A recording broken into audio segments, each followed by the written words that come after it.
First at 10, new video shows as a small plane goes down and crashes in a Northside neighborhood.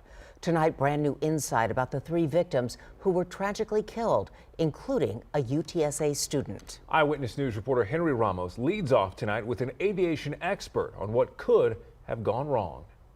This surveillance video from a business catches the horrific moments of a plane going down. No one survived. Minutes before plummeting into a neighborhood street on Rhapsody Drive, just feet away from businesses and homes. Number 78 Papa, Roger, say nature emergency attention.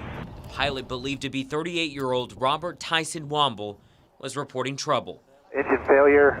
I need to land international. The pilot did the best he could to save lives. Hallmark University Dean of Aeronautics Kurt Leslie. It could have been a whole lot worse. He could have flown into an apartment building. He could have hit a freeway. The single-engine aircraft took off from Sugar Land near Houston and was headed towards Boerne. The pilot was trying to make an emergency landing at San Antonio's airport runway. Leslie says there are several factors that cause engine failure. Simply could have run out of gas.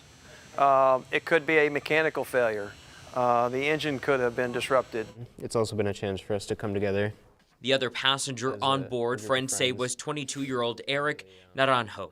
The UTSA student was heading home from Thanksgiving break. It's unbelievable.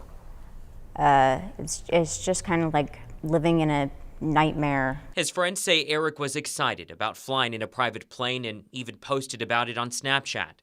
They say he will be deeply missed. Everyone that knows Eric knew that he was destined for success. He was absolutely going to be a successful person. All we know about the other victim is that she was a 71-year-old woman. Henry joins us live on the north side from that crash site. Henry, what's next in this investigation?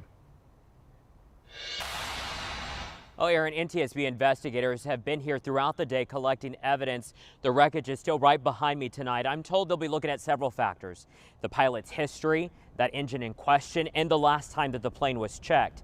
Now, for some context, this particular aircraft has been around since the 50s, and within the last 2 years, there have been 30 reported crashes, not because of engine failure, but because of the landing gear. Reporting live on the north side, Henry Ramos, KENS 5 Eyewitness News.